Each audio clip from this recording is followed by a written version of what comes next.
Hi Year 7, this is just a quick tutorial on how to create a grid over a digital image to reference if you do not have access to a printer to print out your reference photo and rule up a margin on top of it.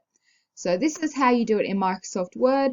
Make sure when you've created a new document you have the narrow margin set. So you're going to need to ensure that by going to Layout, Margins. Often it's already preset to normal, so you're going to want to choose narrow so that we can scale this image as large as possible.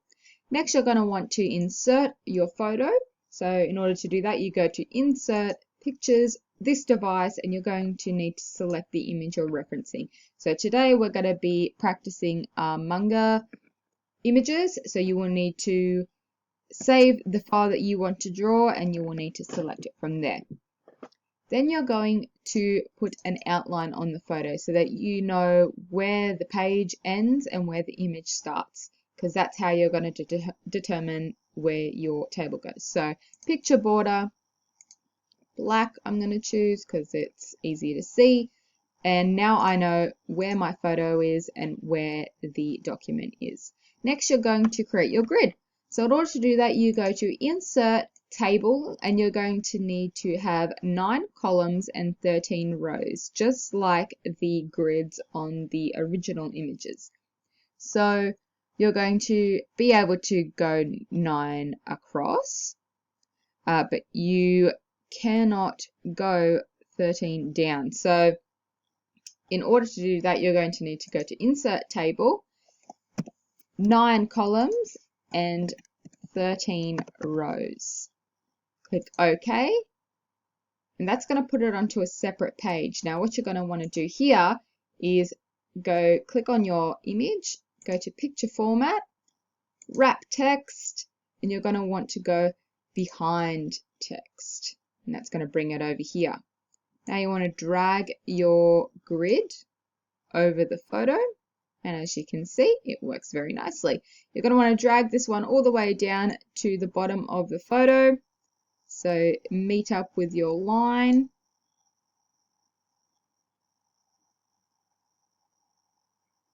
Just make sure that goes as far down as possible.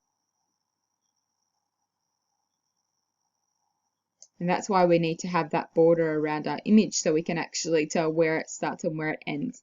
Then you're going to want to change the color of your grid just so you can decipher which is the line work and which is the grid. So in order to do that, you just go to Table Design, scroll down to one of these colors. I'm just going to choose orange for the sake of. You could choose green, whatever color you like. Just make sure it's one of these columns here, okay, that are colored. We'll go through the colors here. So you've got blue, you've got orange/red, you've got a quite light gray blue, yellow, which will show up in a sec, an aqua kind of blue, and a green. So you could choose any of the colors you like, that's fine. I'm just going to go with red. And then in order to save this, you're going to need to go to File, Save As, and you will need to save it as a PDF. So in order to do that, you would come to your Save screen, and it would have Save as a Word doc, and you need to click that drop-down menu and click Save as a PDF.